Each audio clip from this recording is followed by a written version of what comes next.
सबसे पहले आप लोग अपना एक्सपीरियंस शेयर करें कि जब मैंने आपको मेंटरशिप में 1 दिन का होमवर्क दिया, तो कितना प्रेशर आपको जो है वो महसूस हुआ कि मुझे सर को ये करके दिखाना है? कितने लोगों ने ऐप के अंदर जो हमारी स्मार्ट स्टडी ट्रैकर है, उसमें ऐप के अंदर आप लोगों ने इसको यूज़ किया? सारे टास्क डाले, राइट? क्योंकि जल्दी ही जो है वो आज ये हमारा ओपन क्लास का आखिरी सेशन है। इसके बाद मंडे से हमारी ओपन क्लासेस नहीं होंगी और जो बच्चे मेरे साथ जुड़ेंगे, एडमिशन लेंगे, केवल उन्हीं को ये क्लास मिलेगी। सो आप सभी का बहुत-बहुत स्वागत है और आप डेफ़िनेटली आप लोगों ने उसको यूज़ किया होगा, उसको अच्छे से समझा होगा और प्रेशर बना होगा। यही मेंटर का काम होता है। कल मैंने आपको बताया था कि लीडरशिप के लेसन्स में सबसे इम्पोर्टेंट होता है कि एक जो मेंटर होता है, वो आपको धक्का देता है ताकि आप रुके नहीं, थके नहीं। और लगातार जो है अभी जैसे मैं इस पर कुछ टेस्ट फॉर्म करूँगा, जो आपको मैंने टॉपिक दिया उस पर टेस्ट भी लूँगा। तो इससे वो मैं आपके टेस्ट के रिज़ल्ट भी ओटीपी पे ही माँगूँगा। ओटीपी आप सभी के पास होना चाहिए, अगर आप लोग ये इस्तेमाल नहीं किया है, तो आप इसको इस्तेमाल करना भी शुरू कर दें। तो वहाँ पर मैं क्या करूँगा कि मैं टेस्ट भी लूँगा, तो अब आपके ऊपर हमेशा प्रेशर बिल्ड अगर ये प्रेशर रहा, तो आपने देखा कितने लोग मुझे अपना एक्सपीरियंस शेयर करेंगे कि जब मैंने आपको होमवर्क दिया, तो आपको दिन भर एक प्रेशर महसूस होगा कि उजांग सर को जवाब देना है। और इस व्यक्ति से झूठ नहीं बोला जा सकता, ये मन को पढ़ लेता है। तो आप डेफ़िनेटली जो है आपने एक प्रेशर महसूस किया होगा, किसी ने मेसोलिथिक तक पहुँचे, किसी ने सारे टारगेट पूरे किए, कई बच्चों ने मुझे मैसेज भी किए कि सर मेरे टारगेट पूरे हो गए, टिक लगा के भेजा, चार्ट बना दिया, बड़ा सुंदर लगा मुझे। और ये चीज़ आपको प्रेरित कर रही है। आपको कैसा अनुभव हुआ जितने लोगों ने ये अनुभव किया, जितने लोगों ने प्रेशर को फ़ील किया? अभी धीरे-धीरे प्रेशर और बढ़ाऊँगा। जैसे मेडिटेशन में ही है। तो मेडिटेशन में बहुत सी मैं ओपन मेडिटेशन कराता हूँ, तो बहुत से बच्चे इसको करते हैं। लेकिन अभी मैं जैसे कुछ स्पेसिफिक मेडिटेशन जैसे क्रिया ध्यान, चक्र ध्यान, वो मैं मेंटरशिप में लेकर आऊँगा। वो जो स्पेसिफिक बच्चे होंगे उनको मैं चक्र ध्यान सिखाऊँगा, ऊर्जा को कैसे एलिवेट करते हैं, कैसे ऊर्जा को कंट्रोल करते हैं। तो आप जो है वो इस तरह से चीज़ें कर सकते हैं। तो आपका पूरा पर्सनैलिटी डेवलपमेंट इस मेंटरशिप प्रोग्राम में होता जाएगा। और आज भी मैं आपको टास्क दूँगा और आज आपको मैं एक सब्जेक्ट और इंट्रोड्यूस कराऊँगा। और आपको लॉजिक बताऊँगा कि ये 2 सब्जेक्ट का कॉम्बिनेशन क्यों चलना चाहिए। तो आप ये भी समझेंगे। तो अब आपके दिमाग में ये नहीं रहेगा कि मैं प्लानिंग में अपना दिमाग लगाऊँ, क्या करूँ, क्या ना करूँ। मोस्ट ऑफ द टाइम हमारा दिमाग इसी में उलझा होता है कि हम क्या करें, क्या ना करें, कैसे होगा, राइट? तो यहाँ पर आज हम लोग जो डिस्कस करने जा रहे हैं, वो एक बहुत ही इम्पोर्टेंट हमारा एक सेगमेंट है। तो चलिए, हम लोग इसी पे थोड़ा-सा बातचीत करते हैं।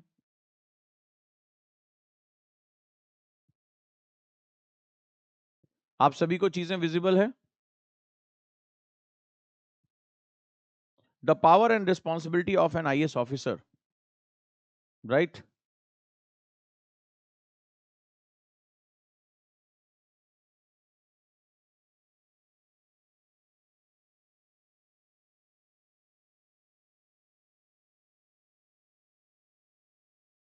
तो लीडरशिप में आप जिस एग्ज़ाम की तैयारी करने जा रहे हैं, आज इस क्लास में सबसे पहले मैं फिर वही काम करूँगा। मैं आपको सिखाऊँगा कि आईएएस की पावर क्या होती है, उसकी रिस्पॉन्सिबिलिटीज़ क्या होती हैं, लीडरशिप में आपको क्या चीज़ें समझ में आ रही हैं। और दूसरा आपको ये भी सिखाऊँगा कि कैसे हम अपने आप को उस चीज़ के लिए तैयार कर सकते हैं जो मेरा लीडरशिप सेशन चल रहा है। अपने अंदर वो लीडरशिप कैसे लेकर आ सकते हैं, कैसे खुद को मैनेज कर सकते हैं, राष्ट्र को कैसे मैनेज कर सकते हैं और किस तरीके से ये जो ब्लैक कलर का सूट है, ये हमारे आईएएस ऑफिसर हैं, जो मुख्यतः प्रधानमंत्री या राष्ट्रपति के सामने बैठे होते हैं। किस तरह आप भी यहाँ पर आने वाले समय में ये जो फॉर्मल है, जो ये सूट है, इसको पहन के आप कैसे बैठ सकते हैं और देश के एलीट क्लास में शामिल हो सकते हैं। तो चलिए हम शुरुआत करते हैं और आज के इस सेगमेंट को समझते हैं कि power and responsibility of an IAS officer क्या होता है और आप कैसे इसको समझकर आप भी अपने आप को अभी से मेरे साथ तैयार कर सकते हैं।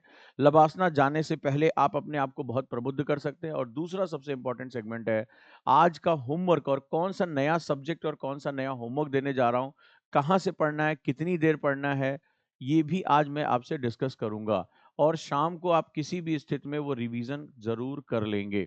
So let's start today's session. हम शुरू करते हैं। मैं अगर फुल स्क्रीन करता हूँ तो आपको शो हो रहा है, मुझे आप बताएँ सबसे पहले, राइट? क्या ये फुल स्क्रीन होने पर आपको कंप्लीटली शो हो रहा है?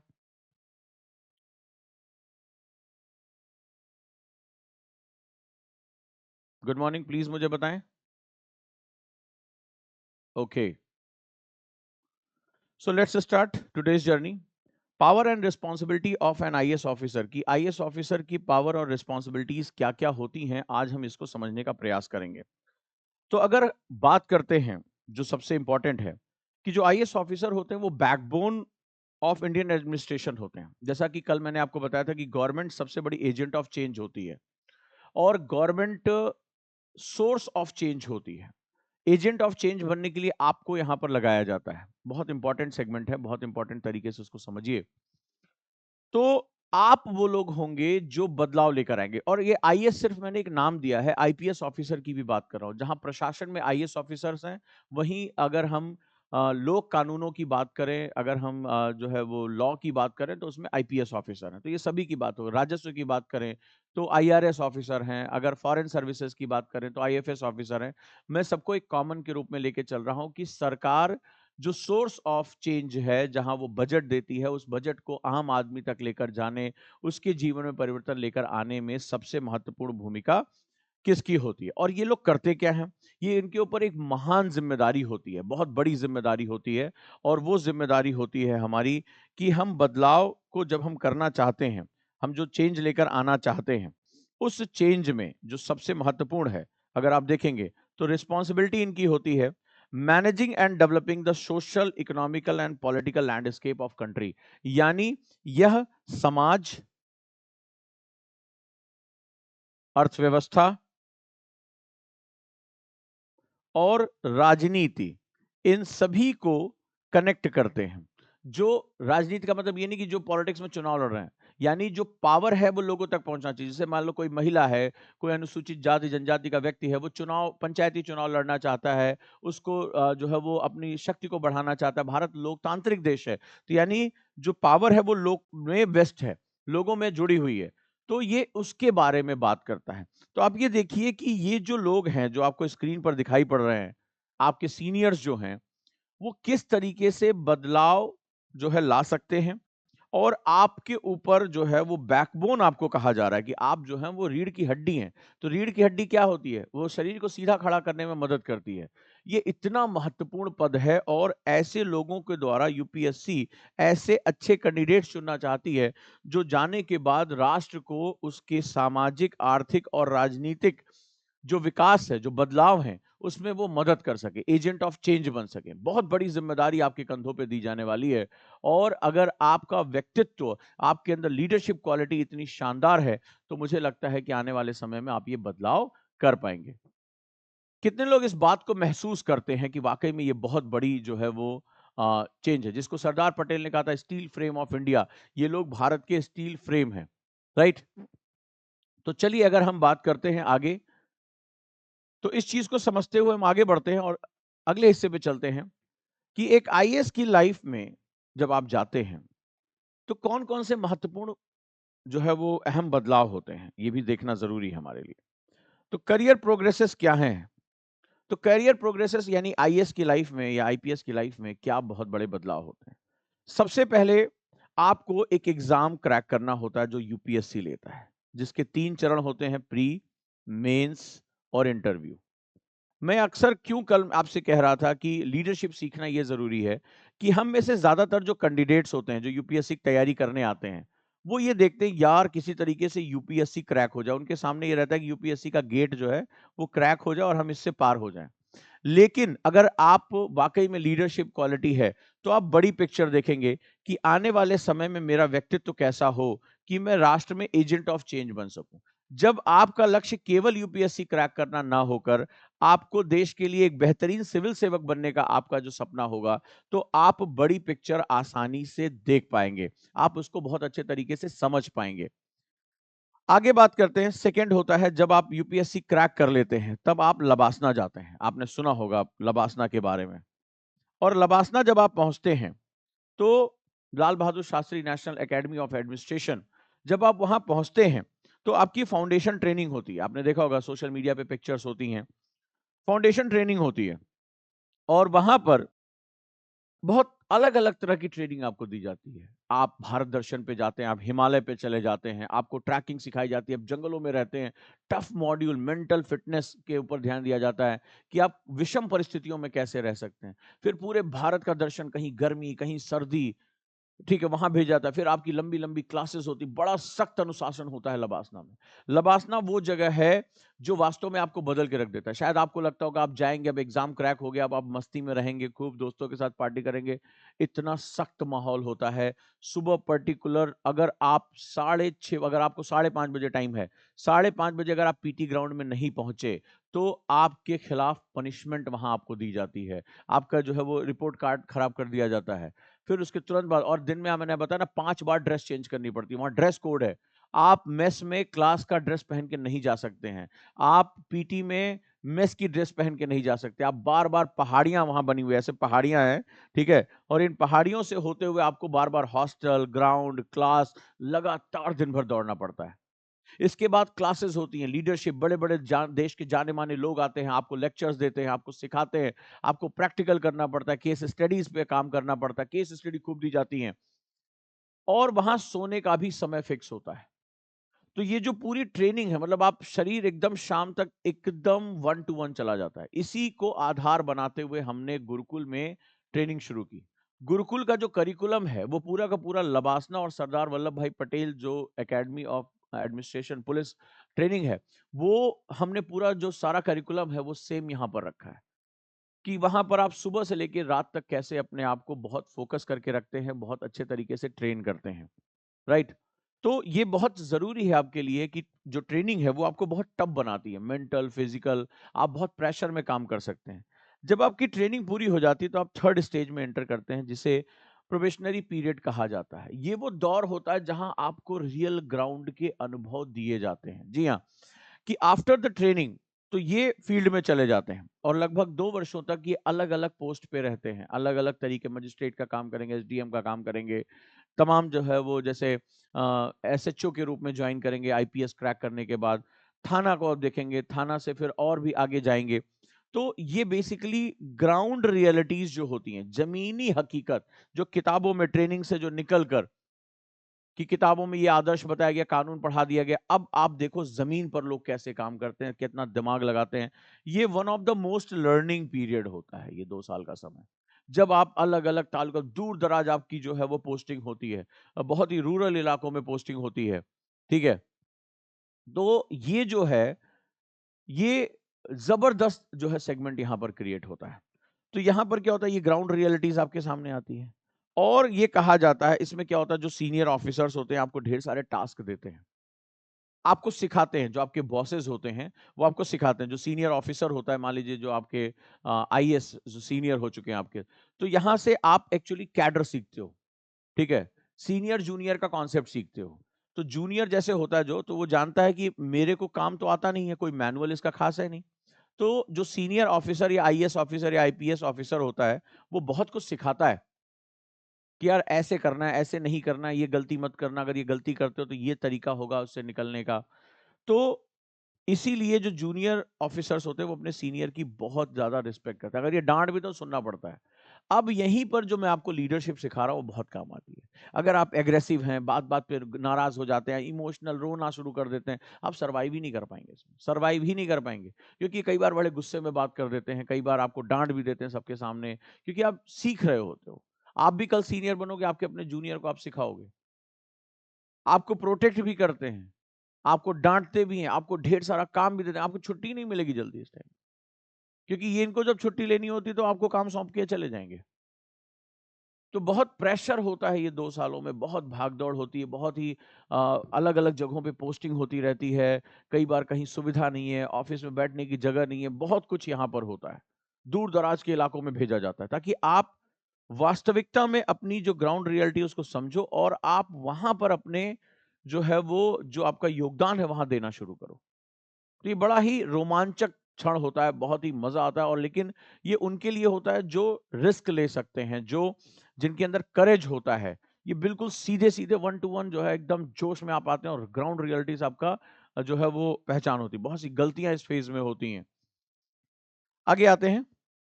अब जब आप आईएएस बनते हैं, मैं चाहूंगा कि इस तरह से आप आने वाले समय में ऐसे खड़े हों, इस तरह से फॉर्मल्स पहन के, ये मेरा सपना है। तो क्या पावर्स होती हैं आईएएस की और अथॉरिटी क्या होती है? उसके अधिकार क्या होते हैं? शक्तियाँ क्या होती हैं? सबसे बड़ी बात जो लीडरशिप की सबसे बड़ी बात होती है डिसीजन मेकिंग। आपको निर्णय लेने पड़ते हैं। क्या होगा और क्या नहीं होगा? कल जैसे मैंने आपको बताया था कि लीडर की सबसे एक बड़ी खास बात होती है सेइंग नो आल्सो। क्योंकि नो का मतलब होता है चुनना, क्या करना है, किसके लिए करना है। तो निर्णय जो होता है, आपके निर्णय अभी तक आप जो कोई निर्णय लेते हैं, यार मैं आज सो के नहीं उठूँगा, ये आपका अपना निर्णय है। आज मैं क्लास नहीं जाऊँगा, आपका अपना निर्णय है। आज मैं ये मेंटरशिप नहीं लूँगा, आपका अपना निर्णय है। लेकिन जब आप आईएएस बन जाएँगे, आईपीएस बन जाएँगे, आपके निर्णय से हज़ारों, लाखों लोग प्रभावित होंगे। कहीं पर कोई लॉ एंड ऑर्डर सिचुएशन हो रही है, आपने सही पे निर्णय नहीं लिया, हज़ारों लोगों की जान जा सकती है, सैकड़ों लोगों की जान जा सकती है। कहीं भीड़-भाड़ हो रही है, कहीं उत्सव हो रहा है, आपने सही से सिक्योरिटी नहीं की, भगदड़ में लोगों की जान जा सकती है। मौत हो सकती है, बहुत सीरियस कंसर्न होता है। आज आप जो निर्णय ले रहे हैं, वो सिर्फ़ आपको प्रभावित कर रहा है। आईएएस, आईपीएस बनने के बाद जब आप निर्णय लेंगे, तो आपको हज़ारों, लाखों लोगों को प्रभावित करेगा। जितने सीनियर होते जाएँगे, उतने ज़्यादा लोगों को प्रभावित करेंगे। अगला है फाइनेंशियल मैनेजमेंट। जी हाँ, बिना वित्त के कुछ नहीं होता। आपको डिपार्टमेंट्स के फाइनेंशियल मैनेजमेंट करने पड़ेंगे, रिसोर्स ऑप्टिमाइज़ेशन करना पड़ेगा। कल आपको सिखाया था ना, मैनेजमेंट। तो आज आप अपनी चीज़ों को मैनेज नहीं कर पा रहे, कल आप फाइनेंस मैनेज कैसे करेंगे? कहाँ से पैसा बचाया जा सकता है, कहाँ पैसा लगाया जा सकता है, कैसे लोगों की भलाई के लिए काम किया जा सकता है? गवर्नमेंट का बजट हमेशा कम होता है। अब उस कम बजट में भी आपको ढेर सारे लोगों की इच्छाओं को पूरा करना है। आप बहुत दिमाग लगाते हैं, इसीलिए धीरे-धीरे आईएएस ऑफिसर जो है, आईपीएस ऑफिसर्स एक ज़बरदस्त व्यक्तित्व में परिवर्तित होते चले जाते हैं। अगला जो सबसे इंपॉर्टेंट सेगमेंट है, maintain law and order, which is very, very important. ये आईएएस और आईपीएस दोनों का काम होता है। जी हाँ। क्योंकि अगर कानून व्यवस्था ठीक नहीं है, तो आप जीवन में कुछ भी नहीं कर सकते हैं। याद रखिएगा। क्लियर है? तो ये बड़ा ज़रूरी है कि लॉ एंड ऑर्डर को मेंटेन करना, जैसे आपके पास एक सुपर पावर होती है, डीएम के पास एक सुपर पावर होती है, आर्टिकल 144 की, धारा 144। जनाब इतनी पावरफुल ये पावर है कि आप बड़े से बड़ा मिनिस्टर भी हो और अपने अपने क्षेत्र में आपने धारा 144 लगा दी, एंटर नहीं कर सकता। आप चाहें तो उसे सीमा पर ही रोक सकते हैं लॉ एंड ऑर्डर सिचुएशन का हवाला देके और आपका कोई कुछ नहीं बिगाड़ सकता। बहुत एब्सोल्यूट पावर भी यहाँ आपको मिलती है। आचार संहिता लागू होने के बाद आपके पास पता नहीं कितनी बड़ी पावर आ जाती है कि आप भारत के चुनाव को सही से होने के लिए आप बहुत कुछ कर सकते हैं। तो ये जो चीजें हैं कि लोगों की सेफ्टी सिक्योरिटी के लिए आपके जुरिडिक्शंस पे ये सारी चीजें आती हैं, ध्यान रखिएगा। तो लॉ एंड ऑर्डर मेंटेन करना बहुत ही इंपॉर्टेंट काम होता है और इसके लिए आपको हमेशा सजगता चाहिए, हमेशा अलर्टनेस चाहिए। कहाँ क्या हो रहा है, गुप्तचर आपके क्या सूचना आपको दे रहे हैं, कहाँ से पुलिस के इनपुट आ रहे हैं, इंटेलिजेंस के क्या इनपुट आ रहे हैं। आपको त्वरित कार्रवाई करनी पड़ेगी। आप अपने लिए समय, कई बार आपने सोचा आज हमारे घर में पार्टी है, शादी है, थोड़ा आराम करें, नहीं, ऐसा कुछ टाइम आपको नहीं मिलने वाला। अगली बात करें कि ये जो ऑफिसर्स हैं वो भारत में क्या-क्या कर सकते हैं? क्या उनका जो है वो एक बहुत बड़ा वो बदलाव लेकर आ सकते हैं? तो चलिए ज़रा हम इस पे बात करें। सबसे बड़ी बात है कि ब्यूरोक्रेसी यानी कि जो हमारी नौकरशाही जिसे हम लोग कहते हैं, वो एफिशिएंट होनी चाहिए। एफिशिएंट का मतलब होता है कि जो सरकार ने कहा कि देखो भाई गरीबों को सिलेंडर मिलना चाहिए, घर मिलना चाहिए या फलाना जो है वो क्षमता मिलनी चाहिए, गरीब बच्चा पढ़ाई कर सके। तो एफिशिएंसी यानी कि वो कम समय में उस चीज़ को पहुँचा सके। वो दिमाग लगाए कि कैसे मैं अपने डिपार्टमेंट के इस प्रोग्राम को मॉनिटर करूँगा। ट्रांसपेरेंट यानी पैसे का कोई इधर हील हवाला ना हो, पैसा खा के बैठ गए, नहीं। जिसको भारत के लोगों को जो लाभ मिलना चाहिए, वो लाभ हर हालत में मिलना ही चाहिए। और जनता के प्रति उसके मन में ज़बरदस्त लगाव होना चाहिए, मोह होना चाहिए, अकाउंटेबल होना चाहिए कि मैं जनसेवक हूँ, मुझे लोगों की भलाई के लिए काम करना है। और अगर आप लोगों की भलाई के लिए काम करते हैं, जनता आपको सिर आँखों पर बिठा कर रखती है। अगला है डेवलपमेंट एंड ग्रोथ। भारत चाहे आप जिस भी क्षेत्र में अपने जिले में हो, अपने राज्य में हो, कल आप कैबिनेट सेक्रेटरी बनो, तो आप बहुत इम्पोर्टेंट रोल प्लानिंग में, ये जो कुछ भी होता है ना, जैसे सरकार कहती है, भाई आपके जिले में हम किसानों की मदद करना चाहते हैं। हम उनको फसल बीमा देना चाहते हैं। ये बिहार के आईएएस ऑफिसर थे, जो आज प्रधानमंत्री फसल बीमा योजना बड़ी सक्सेसफुल परियोजना है। आपको पता है ये किसका ब्रेन चाइल्ड है? ये है एक आईएएस ऑफिसर बिहार के। तो उन्होंने देखा कि यार हमारी गाड़ी का बीमा हो सकता है, पशुओं का बीमा हो सकता है, किसान की फसलों का बीमा क्यों नहीं हो सकता? उसकी आय का स्रोत है। तो उन्होंने पायलट प्रोजेक्ट किया, अपने जिले में किया, छोटे स्तर पे अपने बजट से करना शुरू किया। फिर उस पायलट प्रोजेक्ट में जो कमियाँ थी उसको सुधारा और उससे क्या हुआ देखते हैं कि वहाँ के किसानों में बड़ा उत्साहवर्धन आ गया। उन्होंने छोटी-छोटी रकम देनी शुरू की। पहले का जो बीमा पॉलिसी थी उसमें बहुत गलतियाँ थी, उसको उन्होंने सुधारा और ये पायलट प्रोजेक्ट बड़ा चर्चित हुआ। देखते-देखते और लोगों ने उसको अपनाया। तो फिर केंद्रीय नज़र गई कि भाई ये तो बड़ा शानदार प्लान है। हम अपने किसानों को सुरक्षित कर सकते हैं। राष्ट्रीय स्तर पर उसको लागू कर दिया गया। तो ये जो है, ये हमारे आईएएस ऑफिसर्स बहुत बेहतरीन काम करते हैं। आप कभी आधार के लिए नंदन नीलेकनी साहब को हम बोलते हैं कि भाई आधार, आधार आज जीवन को बदल के रख दिया आधार ने। लेकिन ये किसका ब्रेन चाइल्ड है जब आप इसके बारे में जानोगे तब आपको बहुत सी चीज़ें पता चलेंगी, राइट? तो आपको पता चलेगा कि एक आईएएस ऑफिसर है बिहार कैडर के ही।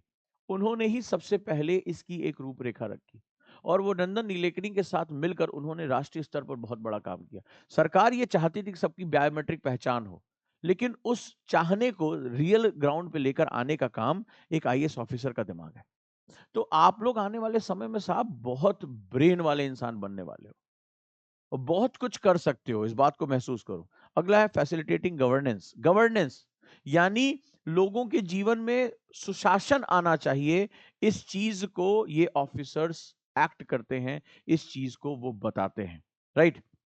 इंश्योर करते हैं कि सरकार जो लाभ दे रही है वो निचले स्तर तक पहुंचाए, पंचायती स्तर तक पहुंचे, लोगों के जीवन में जाए, ये इंश्योर करते हैं वो, राइट दोस्तों? तो ये आपके बेसिक काम है जो आप इसमें करेंगे। अब कुछ अच्छे ऑफिसर्स के बारे में हम थोड़ी चर्चा कर लेते हैं। जैसे Samita Sabharwal, youngest women IAS officer to become commissioner in India. कौन थी समिता सबरवाल? सबसे युवा उम्र की आईएएस ऑफिसर जो कमिश्नर, भारत में कमिश्नर बनी। और क्यों बनी? क्योंकि उनके अंदर एक्सेप्शनल लीडरशिप स्किल थी। तो लीडर सिर्फ अपने लिए काम नहीं करता, लीडर दूसरों के अंदर लीडरशिप पैदा करता है, उनके अंदर विश्वास पैदा करता है कि you also become a leader. वो लोगों को अपने साथ जोड़ता है, लोगों के अंदर उम्मीद पैदा करता है, लोगों के अंदर फाइट की स्किल पैदा करता है। इसीलिए वो लीडर है। वो कम से कम संसाधनों से ज्यादा अचीवमेंट कर पाता है, वो एक जन आंदोलन क्रिएट कर सकता है। तो समिता सबरवाल आपकी रोल मॉडल होनी चाहिए, यंगेस्ट वुमेन आईएएस ऑफिसर जो कमिश्नर की पोस्ट तक पहुंचती हैं और वो अपनी लीडरशिप स्किल की वजह से पहुंचती हैं। उमेश गालगई, उमेश गालगली ने क्या किया? Well known IAS officer. इन्होंने करप्शन के खिलाफ, इन्होंने देखा कि इससे लोगों को जो है वो आ, उनका हक नहीं मिल पाता, गरीब बेचारे मारे जाते हैं। उन्होंने मॉल प्रैक्टिसेस रोकने के लिए इंडियन गवर्नमेंट सिस्टम में ऐसे नए नए इनोवेशंस किए जिससे सरकार को बहुत फायदा हुआ और लोगों को उनका हक मिला। इसी तरह अनिल स्वरूप, नाम अक्सर आपने सुना होगा, इनकी किताब भी बहुत फेमस है और मुझे उनकी किताब बहुत पसंद है, अनिल स्वरूप सर की, कि जहाँ पर उन्होंने आईएएस ऑफिसर के लीडरशिप के बारे में लिखा है। अगर आप कहेंगे तो मैं अनिल स्वरूप सर की किताब भी यहाँ पढ़ाऊंगा। One of the masterpiece book मुझे लगता है। और कई बार लबासना आप जाएंगे तो इनकी किताब को कोट किया जाता है, आपको पढ़ने के लिए रिकमेंड किया जाता है। बहुत ही शानदार किताब है इनकी, अनिल स्वरूप सर की। तो one of the most top officer हैं और इन्होंने मेजर पॉलिसी डिसीजंस की कैसे सरकार पॉलिसी डिसीजन कर सकती है, इस पर इन्होंने बहुत ढेर सारा काम किया। बहुत रिसर्च पेपर है इनके और आगे चलकर इन्होंने अपनी बुक भी जो है लिखी अनिल स्वरूप सर ने। तो जबरदस्त इन्होंने ऐसे ऐसे प्रैक्टिस से आगे चलकर सरकार को बहुत फायदा हुआ, लोगों को बड़ा फायदा हुआ, पॉलिसी सही तक लोगों तक जमीनी स्तर तक पहुंच पाई, जो उस गरीब आदमी जो अंत्योदय है वहां तक वो चीज हो पाती है। तो ये चीज हमें यहाँ देखने को मिलती है कि ऑफिसर्स क्या नहीं कर सकते हैं अगर वो वास्तव में अगर अपने दम पर आ जाएं, लीडरशिप के साथ आ जाएं, तो आप आने वाले समय में बहुत बड़े एजेंट ऑफ चेंज हो सकते हैं। जैसे आज मैं अनिल स्वरूप सर के साथ समिता मैडम के बारे में पढ़ा रहा हूँ, वैसे आने वाले समय में कोई ना कोई टीचर आपके बारे में पढ़ाएगा। आज आप इस चीज को महसूस करो मेरे साथ कि वो आपको आने वाले समय में आपको ये चीजें कोई टीचर पढ़ाएगा आपके बारे में। अगर आज आपने ये सपना पाल लिया, आज आपने ये सपना पाल लिया तो यकीन मानिए आज से आपके अंदर एक नया इंसान पैदा हो जाएगा। आज आप दृढ़ संकल्प अगर आप कर सकते हैं कि साहब आने वाले समय में मुझे भी पढ़ाया जाए किसी क्लास में, मेरा काम इतना शानदार होगा और इसके लिए सिर्फ यूपीएससी क्रैक करना is not important. UPSC crack करने के साथ मुझे उजांग सर के साथ लीडरशिप सीखनी है कि आने वाले समय में हम किस तरीके से ऐसा कार्य करें कि हमारे बारे में पढ़ाया जाए। आने वाली जनरेशन को हम अपने काम से प्रेरित कर सकें। अगर आपका लक्ष्य इतना बड़ा है, तो यकीन मानिए लबासना आपके लिए छोटा हो जाएगा पहुँचना। बस आपको अपना माइंडसेट चेंज करना है, ये बहुत इम्पोर्टेंट है।